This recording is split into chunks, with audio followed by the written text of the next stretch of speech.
triple doubles have you guys had in your careers? The closest I got was 7 assists, and I was a rookie. And then I discovered I could shoot better than everybody. I said, fuck this. I got 1, which is bummed. I was 1 away a couple times. I've actually had double-digit assist like 4 or 5 times. Just didn't have when it enough added up with the rebounds. points and rebounds. Yeah. No, yeah. Dude, passing the ball is like Raise your hand if you've had a 2020 in the NBA. I had a 2029. Did you really? Yeah, 2029 assists. I think I was a good player. I was a good player for a while. Hang on. 2029. What? 29 rebounds. 20? No. 20 points. I think it was like 21 rebounds and 9 assists. Might have had 10 turnovers too. You had 21 rebounds in a game? So technically that's also counts as, yes, I was a fucking really good player for a long time. I don't remember that part. I don't remember that part either. However, 21 rebounds is not just to say you were a really good, like that is like, especially at your size and your position. Well, I used to rebound a lot. When I was a young guy and I was trying to get my money, I used to rebound, and then J-Kid told me to stop rebounding and just run. So then I kind of stopped rebounding. I stopped rebounding. But yeah, I had a bunch of double doubles, like all that bullshit. But yeah, no, I had 20, 9 assists, 10 turnovers. Oh, 10 turnovers. No. 20 points, 21 rebounds, 9 assists, like 10 or 11 turnovers. Dude, yeah. How many minutes did you play? 50? 48, 50. No lie, because the game went into overtime. Yeah. Ooh. Yeah. But no, what happened was I had like 8 rebounds in the first quarter. So I was like, fuck it, let me see how many I can get. And I was competing against Jason Collins, so I just kept jumping over him. Shout out Jason Collins. And on that note, welcome take a drink. to this edition of Road Trippin. That's Richard Jefferson talking about his scrapbook. Well, wait a second. I get offended when you guys like make it sound so fucking crazy. I'm Allie Clifton. Don't get offended. At this point of your career, your life, we need to make sure everyone is well aware. There are the youngsters coming up that need to remember how good Richard Jefferson was. Oh, 10 turnovers aside. 10 turnovers. I had no problem. There was a long time where I was like top 3 in the league in turnovers, or leading the league in turnovers, like 30 games into the season. You trash. Point guard came back. Yeah, that's what it was. Steve Kerr famously said, well, look, if I had Richard Jefferson's teammates, I'd throw the ball out of bounds too.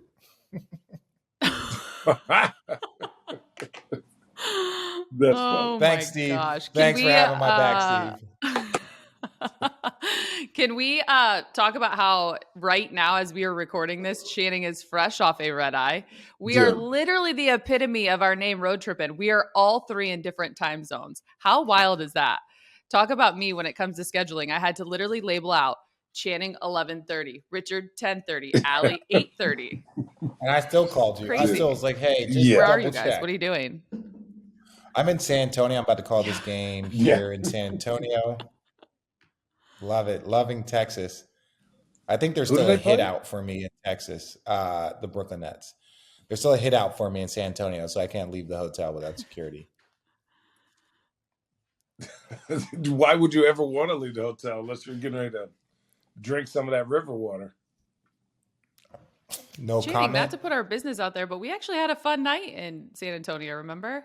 Oh, we did have a fun night. No, everyone knows. That's a famous, and it's D Wade's birthday. It's funny that you say that. The guy who got Richard cut from the Cleveland Cavaliers. Well, that is 100% true. Actually, technically, it was my performance. I was making more than D Wade, so it was a financial decision. That's what I tell myself. I was making more than D Wade for the first time ever in my life. So so it was a financial decision that they did for the team. I'm just kidding, D, but I was making more money.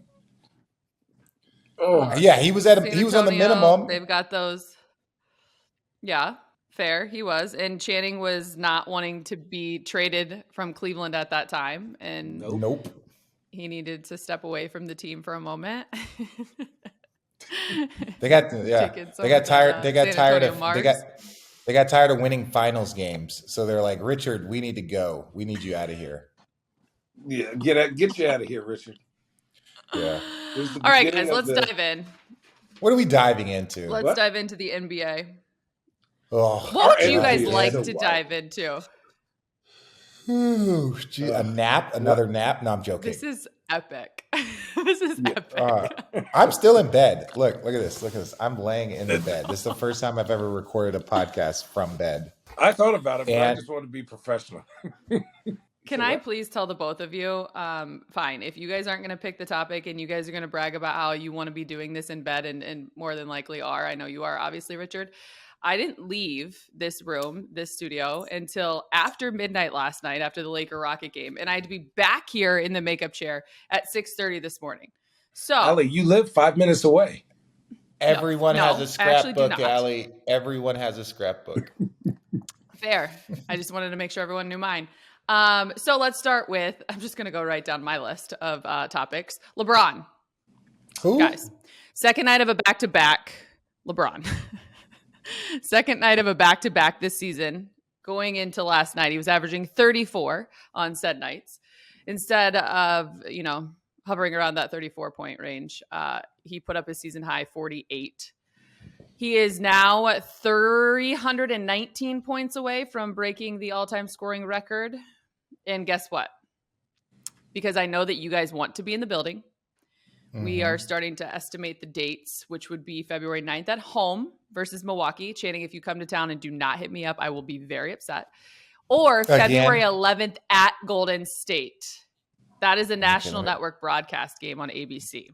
One, have you guys booked your flights yet? Are you thinking about it? Obviously, you haven't. And would you like to see him get it at a certain game, certain matchup? What are you thinking? Well, did you say 11th February? I think Milwaukee, personally. Do it at home. You say February 11th? Either February 11th or February 9th. Yeah. February 9th, I hope he doesn't break it because I'll be wait, February 9th at home? Yeah. February 9th and February 11th, I could pull that off. Or through there, it gets a little dicey. Both of them. I could pull those off. Because February, I'm in New Orleans. So I'm calling Cleveland at New Orleans on the 10th. So February 11th, I technically could just fly straight to San Fran to be in the building, which would be awesome. Yeah, hopefully it's 11th. I have a wine event on the 9th. Oh, don't you dare. That's just like the wine event you won't remember. Being in the building for your boy passing one of the most historic records in all of sports, Channing. Don't make me be sad for you. Guys, I need you to pick up the energy. My energy's great. Mojo. Okay. Now I'm going to toss it. I just think you need to play the Rockets. We talked about this before air. If you want to get a 50 ball, or if you want to just go out there and play AAU basketball, go play the Rockets. If you're in a slump, play the Rockets. Well, it's just a fact. That's fair. Look, Bron is having an outstanding season. Lakers are just okay. And look, best, they're fighting. That is a hard okay. Yeah, they're fighting it. But I will say this is that I really want to be in the building. And again, this is assuming that there's no rest days, there's no nothing, So I'm going to do anything in my possibility to be in that building, wherever it is. Just not even because I'm a fan of him. I really don't give a damn about him. I just want to see the record being broke, and to say that you were in the building during it. No, because part of the reason why we have a podcast, we do all these things because we love this game. We've studied the game. We've watched old film, and we grew up watching stuff. So to see history being made, that would be special. Especially with somebody right? If it was one of these younger kids. I wish it was somebody I liked. All right, cool. Yeah, no. Oh, Lord have mercy. My God. What happened? The both of you and your reactions, your responses. Okay, so I just wanted to touch base on there. Obviously, we're paying attention to that countdown, and he's well aware as well. Okay, so I'm going to ask this question. I'm just going to throw this out there. I'm going to say a team, and you tell me what's on your mind. Okay. The Phoenix Suns. Ooh. They seem a bit stale. What a start. They're injured. They seem a bit stale. Guys, they are now 12th in the Western Conference, sitting at 21-24. Now, we, of course, know when it comes to the playoff picture, you're not far off. You're only a couple games out of the play-in opportunity from even a playoff lock, given how wide open the West is.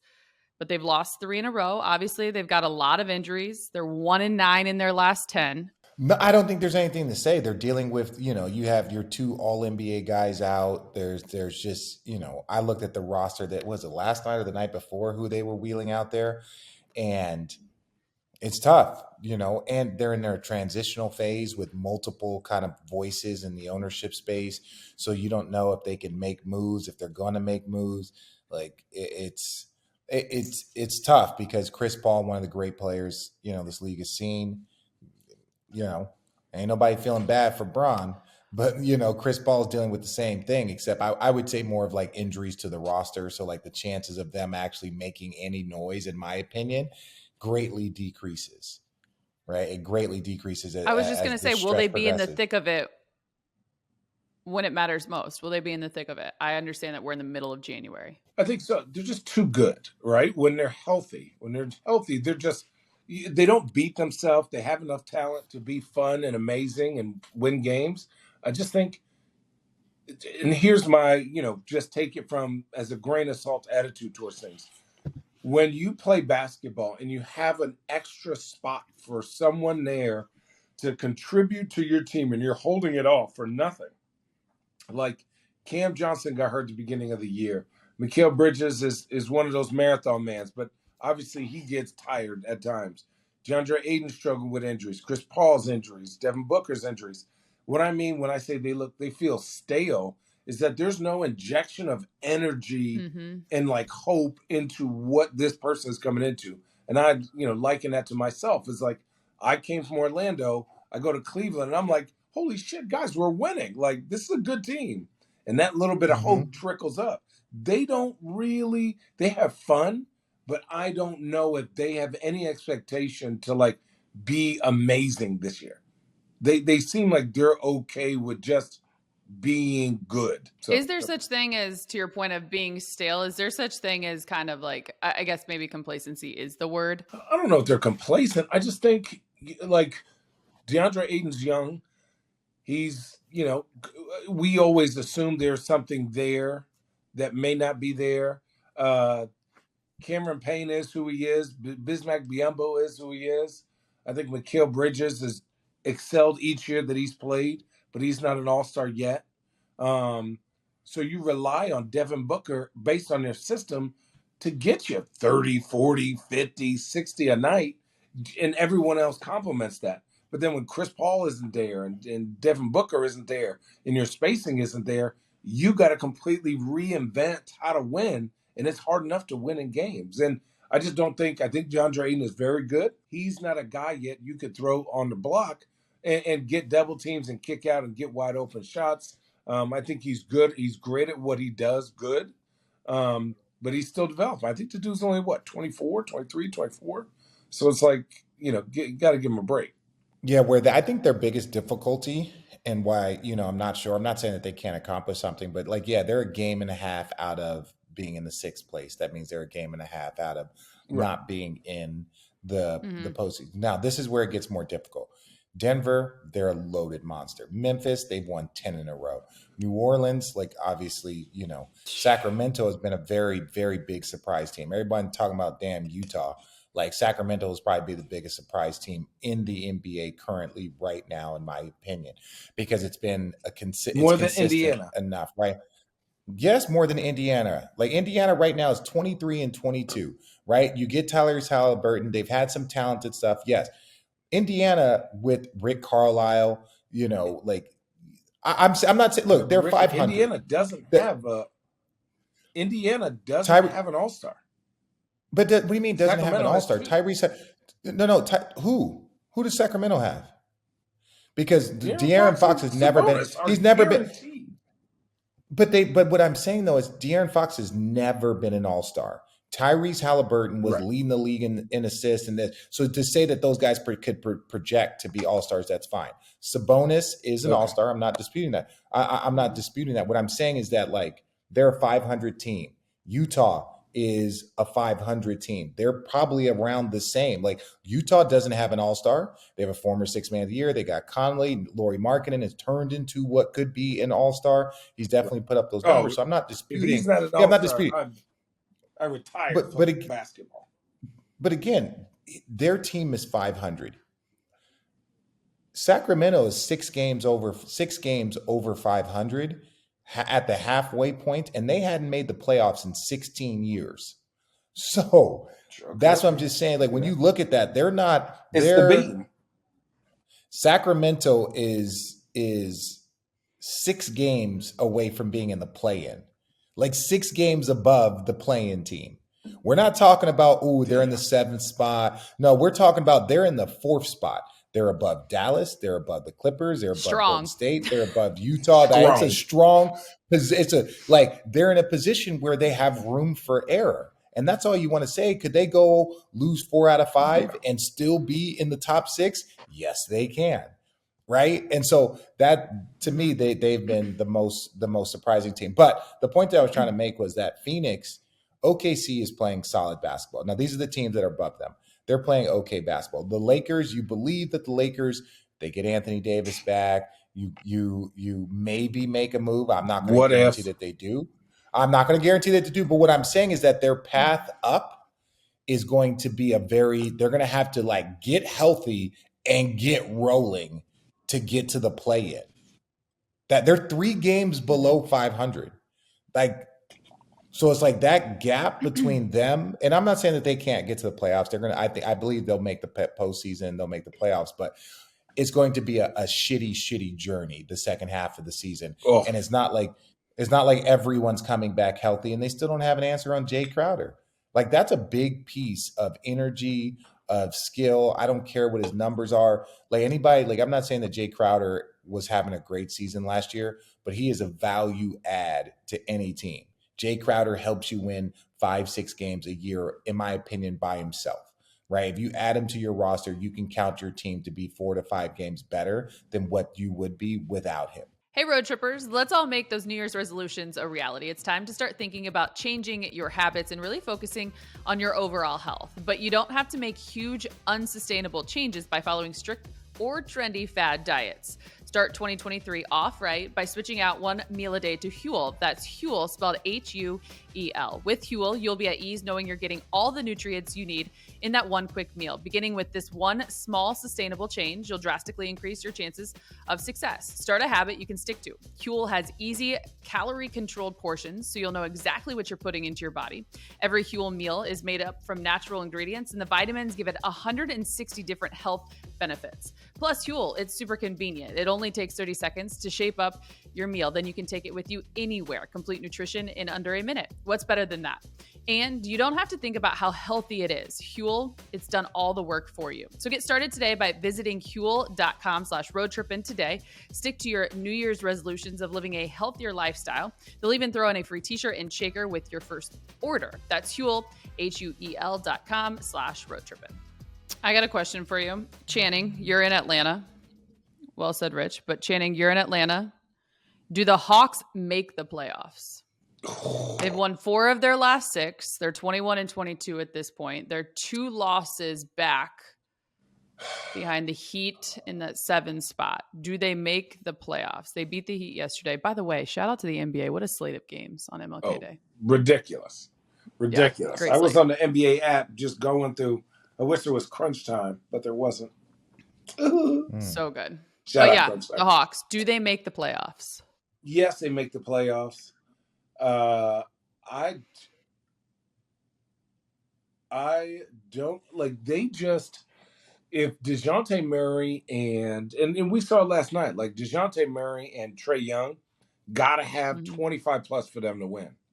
I think physically they're the best team that matches up with Milwaukee. I just don't know who's that third guy, right? Everyone's like, are you going to trade John Collins? Like, again, these are these big name pieces that are playing and they're being pros. But dude, it is a lot on your team and you if you're in trade talks every single year, every single day, every single week. Like, do you pack your bags up? Like, how do you prepare for a game? How do you commit to your team when you and that team assume have said, "Hey, this isn't going to work. We're looking to trade you." How do you commit to that team?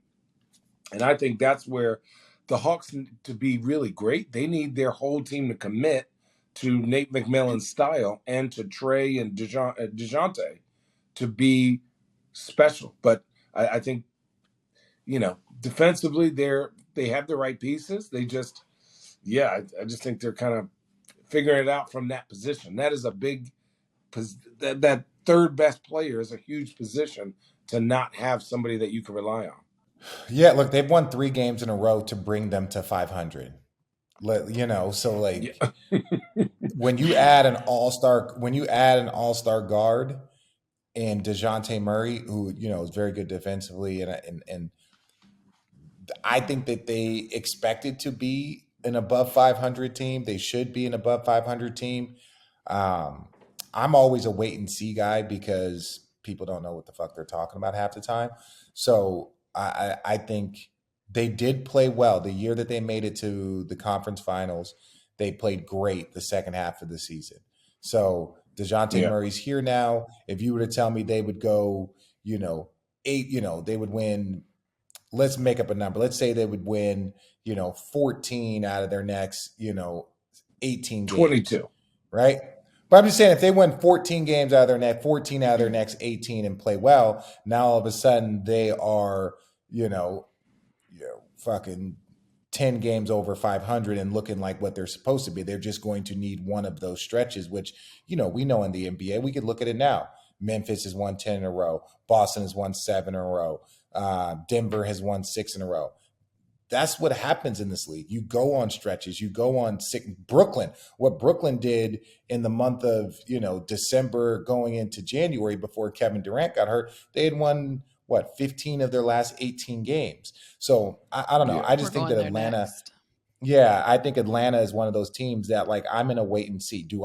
Am I a believer? Do I feel like there's some chemistry issues? Do I feel like there's some maturity issues?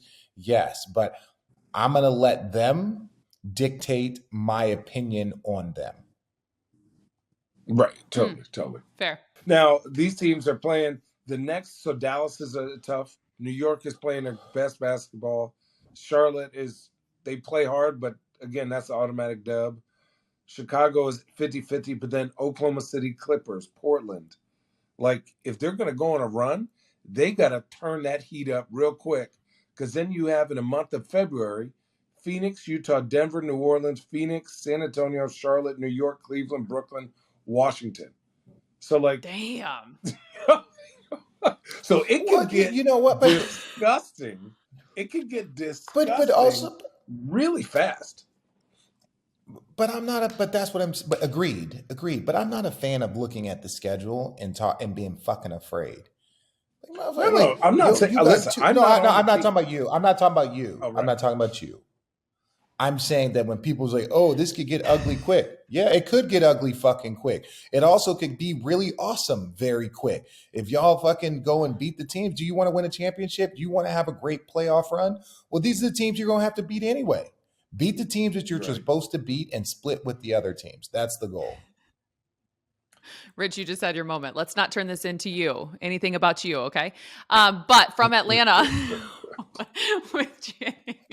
to Richard in San Antonio, you're calling obviously Nets Spurs. You called the Nets game on Sunday against the Thunder. So you kind of talked about it. After the Nets opened the season 6-9, they have the league's best record at 21-5 since. Obviously, the MCL sprain that has KD sidelined for about a month or so. Do you think, I love seeing Kendrick Perkins having his little track meter, if you will, on Twitter. He's keeping an eye on Kyrie. If he can hold things down while KD's out as that leader, do you think that the Nets will be able to keep that pace up and be a top 3 team alongside Boston and Milwaukee until KD is back? No, but this is the thing. I love Kyrie's approach. I do. You and I talked about it. I love the approach from the standpoint of this. I did the game that they did a loss against OKC. Not a great loss. They were competitive. They played hard. Went down to the final minutes. But Kyrie really was trying to get other people involved. He took 8 shots in the first half. And so I was telling Ryan Rucco, or Ian Eagle at the time who I was working with, I'm like, watch, Kyrie's going to pick it up. So Kyrie has 8 shots in the first half, but 8 shots in the third quarter. So that first half, he was really trying to get people going because Ben Simmons also stepped out.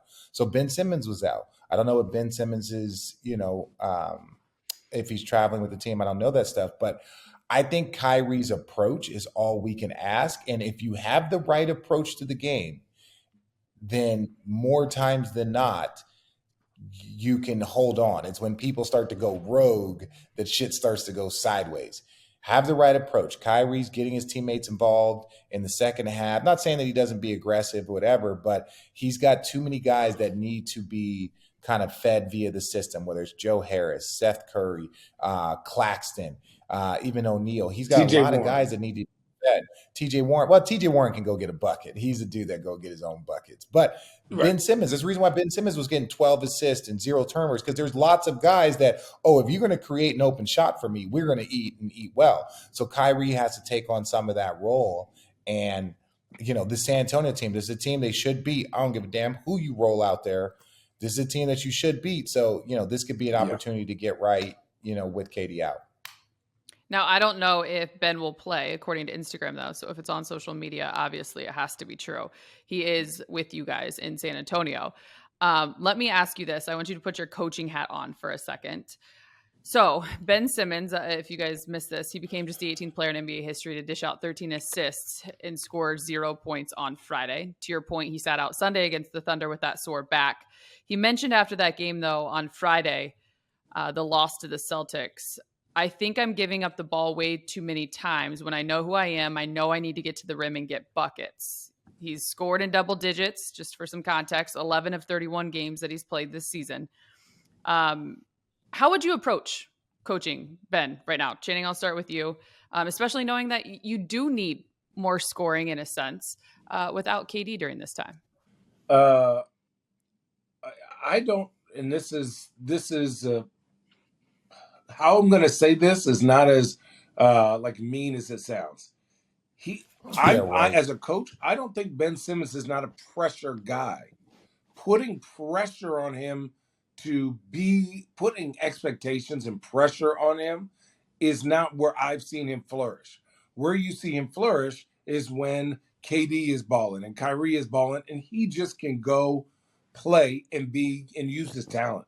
So for me, I'm not changing my approach to whether KD or Kyrie is there, because I don't know if mentally Ben Simmons could let me just turn this on. He don't have that skill set, right? Like Kyrie can turn his mode from, let me get my teammates to, you know what? All y'all stand around and watch me take this game over. He got modes, right? Ben Simmons has one mode, and that's just use your speed, use your talent, use your physicality, and get people the ball, drive to the hoop. I may say something in this manner of like, hey, we want you to just take advantage of the opportunities that you see. We trust you. Here you go. I don't think this is a Ben Simmons. We need you, and you got to do this, and you got to do that. I just don't know if that's how he is communicated like. I appreciate that insight. Okay. That's KYP. Know your personnel. That's Rich? Great. In the last 16 games, he's made one free. In the last 16 games, he's made one free throw. Yeah. Dude, he take that in. He doesn't. No. In the last 16 games, he's made one free throw. I've seen it. He played in 1, 2, 3, 4, 5, 6, 7, 8, 9. He played in 9 games in February, or 9 games in December. Didn't make a free throw. He only shot a couple. It's not a lot, but it's like 0 for 2, 0 for 2, 0 for 2, 0 for 2, 0 for 1. Right? The most free throws he shot. Well, no, but my point that I'm trying to make, Channing, is this. Get Ben to the Simmons point is so great I at can what kill he does. Okay. This is what I'm trying to say. One, Jock Vaughn and Jason Kidd also had similar stat lines where it was like they were 0 for 5 and had 12, 13 assists, didn't score any points. I only know that because of the Nets broadcast. Ben Simmons does certain things well. I'm still going to say there is a bit of a mental thing that he has to get over that's affecting his aggressiveness. The quick passing is great. It does get quality players some very good shots. Joe Harris, Seth, Kyrie, KD, it does. But in order to be a force, in order for them to truly be a championship contender, you can't have, I won't say you can't. It's going to be difficult for you to be in that position and not be aggressive. Right? Because a lot of times it's like when Steve Nash gets the ball, you know this, Channing, everyone says, go to your man. Go to your man. And it's like if you throw the ball to Ben, especially when you can start going against good defensive teams that have a chance to prep and plan against you, they will find their weakest link and do their best. And if the weak link beats you, then you tip your hat. And so I just think for Ben, when he gets that ball in the middle of the paint and everyone starts going to their man and he's forced to shoot or forced to be aggressive from the free throw line, I think he's capable of doing it. I just feel like if in this manner in which he's playing, he's got to raise it up another level, another notch. You can't have a guy that's made one free throw in the last 16 games and didn't make a free throw in December, has made one free throw in January. Again, I want to reiterate that Ben certainly understands and knows this. He said it in the post game. Yeah. That he knows that he needs to get to the rim and get buckets. He doesn't want to throw up goose eggs, obviously. So if we're going to look at the beginning of the year, the expectations you have on this player was for him to just play consistently and be healthy, which he's battled with. Then what is his role and how does he affect winning on our team? So right now, do I apply pressure to him to where now in his mind, on top of what he's already dealing with, because players who don't go to a free throw line, they do that on purpose. That is a subconscious thing. I played with multiple players that were bad at free throws that would avoid going really hard to the rack because they didn't want any type of pressure from being at the free throw line. Because it was their biggest, it was something that they call it the yips whenever they got to a free throw line. So they would avoid going and being aggressive. Now, when I've seen coaches put pressure on them, they take 10 steps back and turn into jump shooters. Not saying that Ben is going to turn into a jump shooter, but you want him to continue to see things at his pace. And here's why I say that. This is not the playoffs. If you can build his confidence up so that after the All-Star break, you're ramping up, hey, maybe you start shooting right-handed. If Mason Plumlee can shoot left-handed and Tristan Thompson can switch hands, you can switch hands too. Stop shooting free throws with your left hand, Ben Simmons. Switch to the right hand. Okay. I'm not going to say. My guy in San Antonio switch hands. Mason switch hands. I'm Richard, not it's going the to. yips. Have you ever seen Charles Barkley throw a golf club with his left hand? Yeah, I'm very familiar with the yips. The only thing I'm saying is that I'm not going to start telling someone to do that. If that's what he feels comfortable, I support it. But I'm not going to start telling everyone he needs to start shooting with it. Well, okay, let's rewind. Let's rewind. Let's rewind. Ben Simmons had a stretch. Let me say this. Ben Simmons had a stretch in November, right? It was 11 points, 5 rebounds. This is consecutive games. 11 points, 5 rebounds, 3 assists. 15 points, 13 rebounds, 7 assists. 22 points, 8 rebounds, 5 assists. 11 points, 7 rebounds, 11 assists. 14 points, 2 rebounds, 6. Yeah. 20 points. Yep, we get 6. The point. Yep. So don't get the point, woman. Me. What I'm saying is that was like a 6-7 game stretch where he looked like himself. So you can feel that it's there. And then he has another stretch where he gets a little bit, but even in those games, his aggressiveness, 6 free throws, 4 free throws, 5 free throws, right? Like there felt like he was like, okay, he's starting to build on that. And I'm not saying we've seen a regression, but we've definitely seen like a kind of like flattening out of that curve that he needs to kind of curve it back up. That's all I'll say about Ben. Okay. And they were winning all of these games. Upward curve him, Richard. My apologies. I wasn't here to disrespect you. I just meant I really wanted the point. Nah, don't apologies. Like, we Richard, get your you point. Just got to upward curve him. Sick. Y'all don't want me to go there, but you give me no choice when you throw those lobs. Having said that, take a shot. Okay, so I do have a question, and I think it might be something fun for you guys to go into because, Rich, you've been on Tank for Wembanyama or Wemby Watch, if you will. Wemby Watch. There are 5 teams below a 40 winning percentage. Or is it? Yeah. Magic, Spurs, Pistons, 40% winning percentage. Magic, Spurs, Pistons, Hornets, and Rockets. Of those 5 teams, the question is, which of these players do you see most likely getting moved to go into full tank for Wembanyama mode? You've got the Magic, so the Mo Bamba, Terrence Ross, Gary Harris, RJ Hampton. Spurs, Jakob Poeltl, Josh Richardson, Doug McDermott. Pistons, Bogdanovich, Sadiq Bey, Alec Burks, Nerlens Noel. Hornets, Kelly Oubre Jr., Mason Plumlee, PJ Washington. Or Rockets, Eric Gordon, Kenyon Martin Jr. Your guy was in the house last night too, Rich, for Lakers Rockets. Who? What guy was in the house? Kenyon Martin. Kenyon Martin. Never heard of him. What up, Kmart? We didn't get his bitch ass on this podcast. That's what we need to do. Yeah, dude, you know he was my favorite player in college, so I played him, and I was like, this man is a demon. He just stumped me so hard. How was that? He is a demon. He is a demon. I had your jersey. Hey, shut the fuck up. Damn. All right. Fuck me then. No, Kenyon's fucking amazing. No, I think all these teams are in full tank mode. I got all these teams. I think all. That wasn't the question. I'm talking players that could be moved on those teams. Oh, players that could. That's what I'm saying. All of them are in tank mode, so I feel like for them, I think they're all up. Not the young players, not the guys that you would build.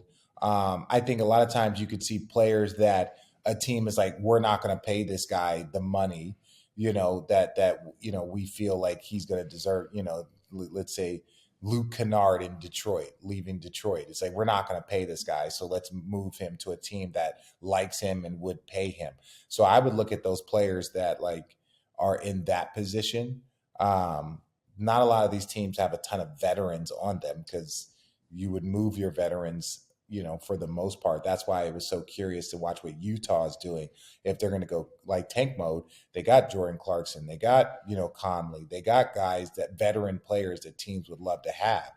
So if you're not going to go veterans, I think the next stage you go down is what players are in their 3rd or 4th year that the teams are still in a rebuild and you're not going to want to pay them their value.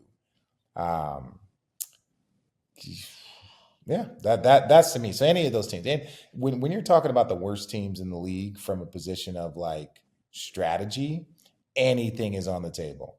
Anything. I don't think that. No, it's going to sound weird. I don't think Orlando is tanking. I think Orlando has been decimated with injuries, and I also think that they have found a guy that they are like, we're going to take our lumps, but develop the crap out of you, and we're going to play guys to assess talent, right? So, like, the Detroit Pistons, I would consider that tanking, but they've also lost their main star, right? What the Rockets are doing is lower than tanking because they are just getting barbecued every night. I don't know what direction they're going in, but they have talent. Right? You have Sengun, who's nice. You got Junior, who's nice. Jalen Green can score. KPJs, in the right situation can help a team. Kenyon Martin Jr., I like him on veteran teams. Eric Gordon, I think, is solid. But again, it's like you may get him for 10 games or you may miss him for 2 years. Like, it's one of those things. I think San Antonio really has to look of like, if you keep trading away these guys like Jakob Poeltl, who understands the system, who's a very valued center, what happens if you do get Victor, right? I was reading, and they were like, that's their biggest issue. Is like, Victor would work perfect with Poeltl. Poeltl's physical. He understands the game. He doesn't need attention. Like, he's their Steven Adams, right? You said Poeltl? Somebody went to the portal. Went to the portal. Portal? I like portals. No, but like, Look at that snapping okay. This is what portal. this is what we're gonna. This is how we're gonna do this. This is what we're gonna say. When you're in this type of rebuild, even if you get Wembanyama, you're probably 2-3 years away from him becoming, if he does meet expectations, like a dominant player. Like, you can build around that in the time. Meanwhile, if you're spending money on players that are making $7-8 million, and you're like, what are we doing right now? We're just spending money. We're not here. Like, the more money you spend, the more you're ideally trying to win. So, like, yeah, a guy like Portal knows the system, but the minute Wembanyama gets there, if he were hypothetically in a San Antonio suit, like, the system's going to change. So very quickly. And so, they could be a great fit. Who would have thought that Giannis and Brook Lopez would be an amazing, like, front court fit? Probably the most unique front court fit we have seen in a while. Who would have thought that, Jared Allen, Mobley, and Markkanen would have played outstanding together? So I don't know. I just think when you're looking at this, I think there's a lot of players that are going to be on the market, but that we're doing a 5-hour free agency, our trade deadline special. Really excited about that. Some owner could look at like a team that's 2 or 3 games underneath 500, like, and go, you know what? Let's just restart this. Like, for instance, Chicago, right? You have Indiana. So even though they're doing well, you're like, damn, what could we get from Miles Turner and Buddy, right? Even though they say we don't want to trade them, you never know. Atlanta, what happens with some of those guys? Chicago, you look at Washington. Toronto's been super up and down. I know they won last night, but like, what is that team doing? Then you got, obviously, Utah, Portland. Are they going to stick with their team? What are they going to do? Oklahoma City has some young pieces, but they got 62 picks, so I don't think they want any more picks. Then you have... They always want more picks, Channing. Dude, no, they don't want no more picks. They got so many damn picks.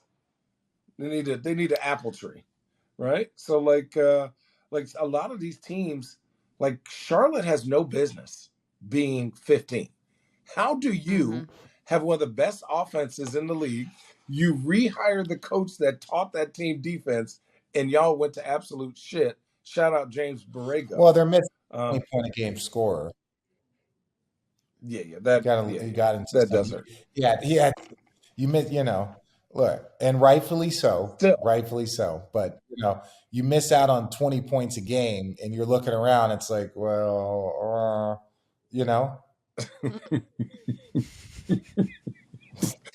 I do, when you talk about these teams and the situation, the position, obviously the trade deadline is February 9th, so it'll be very interesting. Having said all of that, take a shot.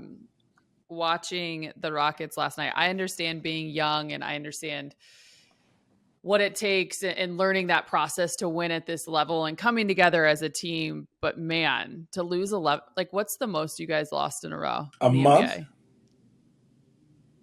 So that's how many games you lost in a row? I've lost 14, 10, 11, 16, 11, something like that. 12. Allie, we won 23 games all year.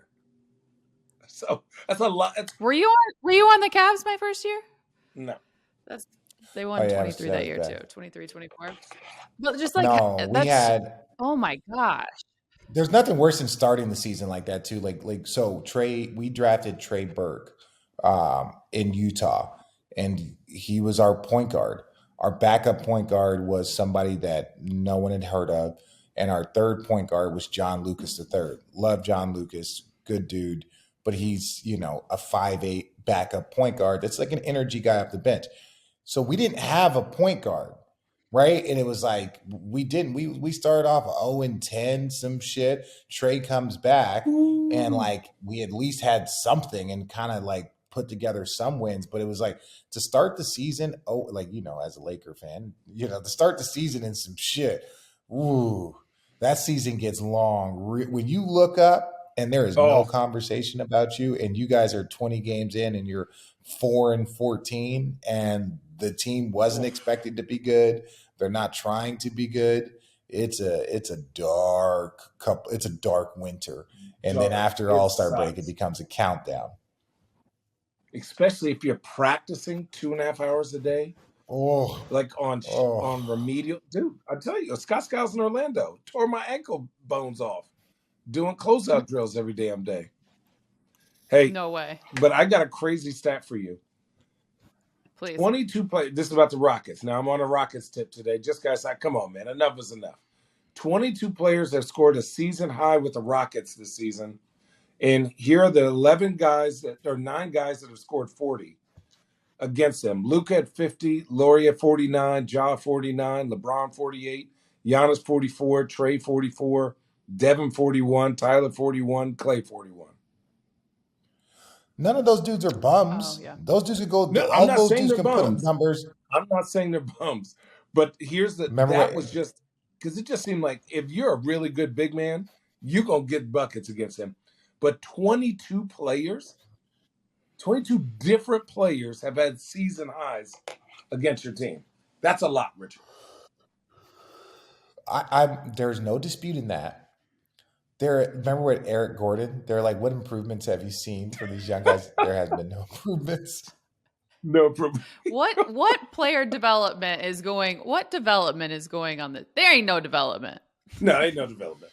Well, there's no veteran leadership there, right? There's no one player that is connected to the coach. Like it's run by the young guys 10,000 hours. 10,000 hours.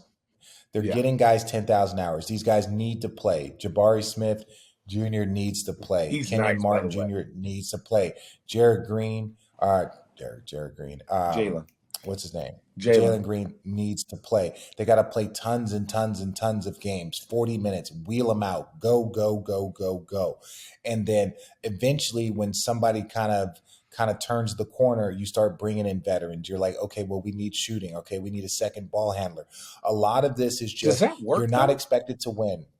It does work. Richard, can you show me when you've reeled out? Can you show me any team in this past 10 years where you have a team of just all young guys and you wheel them out and just let them play, and then all of a sudden it's not supposed to work. It's not supposed. They want Wembanyama also. Houston wants Wembanyama. They want all of these guys. Like, make no mistake. KC got James Harden with the top 5 pick. They got Russell Westbrook with a top 5 pick. They got Kevin Durant with the number 2 pick. Like, make no mistake. Like, you don't build up franchises because you're like, oh, we've got one player and we're going to go be good. Right? Like, James Harden came after Kevin Durant, the great first ballot, maybe the best player on the planet, Kevin Durant. James Harden came with the 5th pick after that because they were shit. James Harden came after Russell Westbrook, who is 2 MVP, all these guys MVPs. Also, it's like these guys were young and they were shit, but they were talented and they just needed to play and play and play and figure it out. And eventually they figured that shit out real quick. And once they started to figure it out, it was 4 years in, they had Serge Ibaka. They started putting some veterans around them, and these guys go to the finals. So I'm not saying that's the Houston Rocket path, but that's where it is. You got to give these young studs and stallions like all the minutes you can, especially when they're one and done. So that means they were in high school where high school basketball is a joke. Then you go to G League Ignite or you go 1 year of college. You're not fucking being taught basketball. You're not being taught system. You're told to go be a basketball player and do what you do. Then you go and be the top 5 pick. So at what point in time have these guys gotten their 10,000 hours of basketball education, basketball minutes, basketball playing? Like they haven't. Same thing when you look at guys like Kuminga, when you look at guys like Wiseman. Wiseman played in high school, didn't play in college, shows up the Warriors, and they're like, you need to play him. There's a future. It's like, what the fuck are you talking about? Right? Like Wiseman played basketball an entire year of basketball because of a knee injury. And they're like, well, they've got to get more out of him. He was the number 2 pick. I don't care if he was the 2000th pick. If the kid is not ready, the kid's not ready. Like that's just that's it. And so you go, especially as a young big man. Yeah, especially when you look at, and we've talked about this. Clay went to school for 3 years. Draymond went to school for 4 years. Andre went to school for 2 years. Clay had a Hall of Fame, or Clay went to school for 3 years. Draymond had a Hall of Fame coach in Izzo. Like Andre had a Hall of Fame coach. Like these guys had so much basketball IQ when they got there, and it still took them years after that to figure it out. So we assume because a guy's a number 2 pick at 19, he didn't become the number 2 pick because he was battling Tim Duncan in the finals of the NCAA tournament. He became the number 2 pick because he was tall and athletic and all these other things. So that's my thing about the patience with young players and why you got to let them go. You're going to lose a boatload of games. Hopefully they show you something of how we can improve, how we can teach them. And then you bring in veterans to help work the locker room after they've kind of established a little bit, in my humble opinion. When you're done reffing for TikTok, maybe you should write a book and call it 10,000 Hours. No, Malcolm Gladwell already did that. That's Malcolm Gladwell. He did that. Oh, so you were taking it from that book? Yeah. That book is. It's called 10,000 Hours. I haven't. It's not called 10,000 Hours. I'm not sure. Maybe it's Outliers. I think it's Outliers or something. I'm not sure. Basically saying that you can't be. Don't quote me. I've read a couple of his books, but it's basically saying in order to be an expert or something, like 10,000 hours is the minimum that it's going to take. Doesn't matter if it's if you're playing the violin, if you're playing the piano, if you're doing code, if you're playing a sport. When you dedicate 10,000 hours to it, you can be some level of an expert. And the sooner you get that 10,000 hours, the better off you're going to be. So some of these guys don't have that. They're not even fucking remotely close to it. You know, Don't tell me that Steph could go to, Steph can go and win multiple MVPs, but he went to school for multiple years. He studied, he figured it out. He developed like his skills and trade over time. Fair. Okay. Good discussion. Good talk. Before we wrap this up, I want to end on something fun. Obviously, Channing, you work with this individual, Shaquille O'Neal. I think is his name. Big Shaq. I think he goes by Shaq. Shaquille O'Neal. Last week he settled up on the bet on TNT, eating the frog legs, which were they frog legs? Because they were sauteed and good batter and all the things. I thought he was gonna literally have to eat a raw frog. No, Allie, that's disgusting. But and why would you call it? Is it really a frog leg? Come to my neck of the woods. It'd be fun. If it has all the exactly. batter and all Thank the stuff. you. How is that? I'm asking you. How is that a frog? It's how you're supposed to cook it. I ate an unsauteed cow's tongue. Dude, that's disgusting. Lingua? Dude, I love lingua tacos. Yeah, but okay. To that point, have you guys ever lost a bet like this? I want to know if you guys ever lost a bet like this or ate something crazy nasty. Yeah. What? Yeah. No. Well, let's not be offensive here because what we might find difficult could be a very, respectable cuisine in other countries. That's all I'm saying. Let's just not be offensive. I was just more shocked of what was inside. So these tea eggs are soaked in tea for God knows how long. And you think it's just a hard-boiled egg with tea in it, but it actually has the bird still in the egg. But it's all So you ate a bird. Mushy. Yeah, I ate a baby bird. I took a bite of a baby bird and was freaked out. Yeah. But I've eaten crocodile, rabbit, venison, buffalo, kangaroo. Did I already say alligator? Have you seen how? I love those videos of how caviar's been made. Yeah. I love it how caviar's been made. Where they're squeezing the eggs out. You know that, right, Allie? Have you seen caviar? Not necessarily being made because that would be a weird thing, but how they extract the caviar. Have you seen that? Do you know what caviar is, Allie? Yeah, have you those heard things of that they caviar? Put on sushi. Yes, No. or sushi okay. Do you know what caviar is? Something from a fish? Yes, it's fish eggs. All the caviar is fish eggs. So what they do is they'll lay the fish on their back, and if it's a pregnant fish, they just start squeezing, and you just see the caviar spewing out. You just see the caviar spewing out, and it's thousands of eggs. That is disgusting. It's thousands of eggs. I'm talking about. You see them. It's literally just massaging it, and and you see the eggs coming out, and then they put the fish. They don't kill the fish. If it's a fertile, if it's a fertile myrtle female fish, they put it back, and then that's it. That's how it's extracted. So I'm just saying, there's a lot of weird things that we ingest, and that's all. I was just thinking of like mealworms. Like I used to eat mealworms as a kid. Well, that's weird. That is weird as fuck. Cow tongue. Cow tongue doesn't bother me. Worms and insects, I just can't get over their crunchiness. I can't do it. I'm not a. I don't think there's like there's food I don't like. Like beets, I can't stand beets. Oh, really? But nothing weird. I'll try anything. Pickles are the I'll devil's try anything. fruit. Pickles are amazing. No, God, no. Pickles are amazing. Pickles are amazing. The worst. Oh, I will literally sit there and just drink the pickle juice. I'll drink pickle juice. Give me the mealworm. No problem with that. Give me a mealworm. Have you ever had a pickleback, Channing? Yeah, they're disgusting.